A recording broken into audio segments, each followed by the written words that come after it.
cuci muka, dan dari tetesan air yang pernah menempel di wajahnya lelaki itu, gara-gara itu penduduk itu kena sakit. Cuma gara-gara air yang pernah menempel di wajahnya lelaki yang suka maksiat itu hanya lewat, bukan penduduk situ. Yang mana bumi yang tadinya sebuah daerah yang tadinya subur, makmur, loh jinawi, semuanya penduduknya soleh-soleh, malah berubah 360 derajat.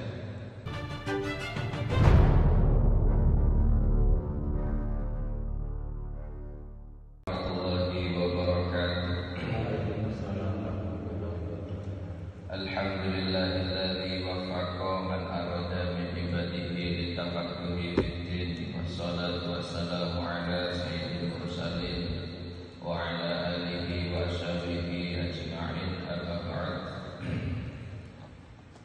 Qala Allah ta'ala fi kitabihil karim, innas salata tanha 'anil fahsya'i wal munkar. Wa qala an-nabi sallallahu alaihi wasallam, kullu syai'in 'alamun wa 'alamul iman as-shalah. Segala sesuatu itu mempunyai bendera. Liwat alam di situ maknanya liwat di dalam kitab Tanqihul Qaul. Segala sesuatu mempunyai bendera atau tanda. Dan tandanya keimanan itu adalah sholat. Seseorang dikatakan beriman dilihat dia sholat apa enggak. Ada orang mengaku ditanya beriman tapi sholatnya bolong-bolong, ya tentu bisa dipastikan bahwa imannya memang ya kadang setipis tisu. Keimanan bukan diukur dari banyaknya puasa. Orang Islam dengan non-Muslim ini bisa dibedakan. Satu yang paling mencolok itu di dalam sholatnya. Kalau untuk puasa, orang non-Muslim ada yang puasa, bahkan puasanya 1 hari 1 malam full penuh ngebleng. Yaitu puasanya orang-orang Hindu pas nyepi itu sehari semalam. Non-Muslim banyak yang dermawan, yang sedekah, membantu yang kekurangan banyak. Tetapi gak ada satupun orang Muslim, non-Muslim yang melakukan sholat. Pembeda antara Muslim dan non-Muslim itu hanya sholat.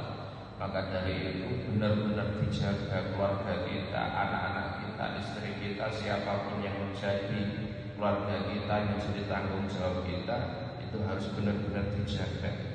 Namanya orang tua ini gak bisa mengajak anaknya untuk masuk ke surga bareng-bareng, ini gak bisa. Tetapi anak bisa mengajak orang tua dan bisa menyeret orang tua. Tapi kalau orang tua gak bisa mengajak anak, orang tua hanya bisa mengajak istrinya sendiri.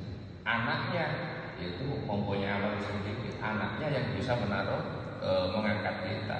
Andaikan suatu saat kita itu dimasukkan ke neraka, kita mempunyai tabungan anak soleh, insya Allah berkat anak soleh kita itu diselamatkan dari neraka. Tetapi ketika kita amal kita baik dan mempunyai anak yang baru soleh, gak soleh, nakal sekali, ketika ditanya pasti anaknya itu akan menjawab, saya tidak dididik oleh orang tuanya. Maka orang tuanya yang tadinya mestinya di surga dipanggil lagi, ditanyain lagi, bertanggung jawabkan atas apa yang telah dilakukan kepada anaknya itu. Di dalam kitab Al-Majalis, di sana ada sebuah cerita bahwa suatu ketika Nabiullah Isa melewati sebuah tempat yang mana tempatnya itu 2 mil, udaranya begitu sejuk, tumbuhan-tumbuhannya begitu subur, dan semuanya seluruh penduduknya ini makmur dan semuanya ahli ibadah semuanya. Dan ketika itu Nabiullah Musa lewat di situ begitu betah banget Nabiullah Musa. Dan suatu ketika Nabiullah Isa datang untuk yang kedua kalinya dalam jangka yang agak lama, yang mana bumi yang tadinya sebuah daerah yang tadinya subur, makmur, loh jinawi, semuanya penduduknya soleh-soleh, malah berubah 360 derajat. Airnya yang tadinya segar diminum, sekarang airnya nggak bisa diminum. Tumbuh-tumbuhan yang tadinya itu tumbuh subur, yang tadinya itu makmur, semuanya ahli ibadah, malah kena azab semuanya. Lalu Nabiullah Isa bertanya kepada malaikat Jibril, kenapa penduduk yang tadinya begitu makmur, semuanya yang tadinya begitu subur kok berubah seperti ini? Apa katanya malaikat Jibril? Ini gara-gara suatu ketika ada seorang laki-laki yang mana lelaki tersebut gak pernah melakukan sholat, lelaki tersebut itu ahli maksiat, melewati sebuah daerah situ dan dia itu mencuci muka di daerah situ, cuci muka, dan dari tetesan air yang pernah menempel di wajahnya lelaki itu, gara-gara itu penduduk itu kena azab. Cuma gara-gara air yang pernah menempel di wajahnya lelaki yang suka maksiat itu hanya lewat, bukan penduduk situ. Sekarang kalau kita melihat cerita kisah dari Nabiullah Isa yang mana penduduknya itu kena azab gara-gara ada orang maksiat menumpang cuci muka di situ, lantas bagaimana ketika kita, keluarga kita ada yang tidak melakukan sholat? Jadi ini sungguh kewajiban yang sangat besar bagi kita, yaitu kudu dan harus memerintahkan orang yang berada di rumah kita itu untuk melakukan sholat. Siapapun harus wajib. Loh, saya nggak memerintahkan, tapi kok tenang-tenang saja, semuanya lancar, rezeki lancar, keluarga harmonis. Nah itu yang paling ditakutkan itu kalau Jawa itu namanya penglulu.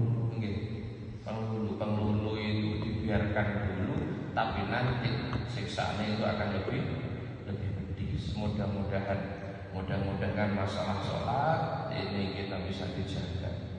Dan ketika kita melaksanakan sholat, karena sholat adalah sebuah kewajiban, mengetahui syarat rukunnya sholat, sah dan tidaknya sholat ini juga sebuah kewajiban. Kenapa? Karena ketika kita nggak tahu ini sah batal, ini bagaimana rukun-rukun ini, maka sholat kita nantinya akan bisa batal, tapi kita nggak tahu. Ketika kita nggak tahu, akhirnya musyrok. Dan salah satu dari sesuatu yang paling membatalkan sholat orang sing banyak terjadi namun tidak tahu, yaitu di dalam kitab I'anatul Talibin, kitabnya Syekh Abu Bakar Sato yang dibawa oleh Ustaz Supron. Kalau sanad saya kepada Syekh Abu Bakar Sato itu, saya mempunyai guru, salah satu gurunya saya itu Romoyi Nuruddin Qasim. Romoyi Nuruddin Qasim mempunyai guru, salah satunya gurunya itu Syekh Jawawi Kencong. Bayi Jawawi Kencong mempunyai guru, salah satu gurunya itu Mbah Hasyim Asy'ari. Mbah Hasyim Asy'ari mempunyai guru, salah satu gurunya yaitu Syekh Nawawi, Bayi Khalil Bangkalan. Bayi Khalil Bangkalan mempunyai guru, salah satu gurunya itu Syekh Nawawi bin Umar Al-Jawi yang mengarang kitab Nashokh ini, yang menulis Nashokh juga. Lalu Syekh Imam Nawawi bin Umar Al-Jawi mempunyai guru, salah satu gurunya yaitu Syekh Asad Al-Banjari. Nah, Syekh Asad Al-Banjari mempunyai guru, salah satu gurunya yang mengarang kitab I'anatul Talibin yaitu Syekh Abu Bakar Sato. Itu adalah sanad saya ke I'anatul Talibin. Di sana di dalam kitab I'anatul Talibin, sesuatu yang membatalkan sholat yaitu darah nyamuk. Darah nyamuk yang mana nyamuknya dibunuh dengan disengaja. Ini itu membatalkan sholat. Karena darah nyamuk itu bisa suci bisa najis. Loh, bagaimana nyamuk itu kok bisa suci bisa najis? Darah nyamuk bisa suci ketika nyamuknya itu mati dengan sendirinya. Andai kata kita itu digigit nyamuk, nyamuknya sampai kekenyangan, meletus biasanya perutnya, nah itu suci. Meskipun itu baju kita terkena itu, meskipun banyak sekalipun nyamuk darahnya itu enggak membatalkan sholat. Tetapi ketika kita sholat digigit nyamuk, kok dipukul, darahnya meledak, berarti itu sudah kena najis. Kalau nggak dihilangkan seketika, ya maka sholatnya nggak sah.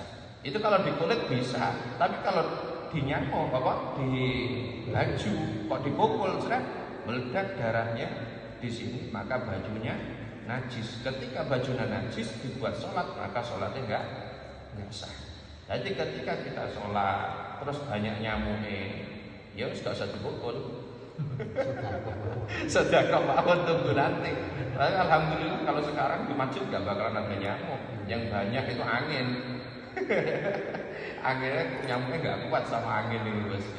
Kakian angin kurang kuat. Nyamuknya kegawa keluar.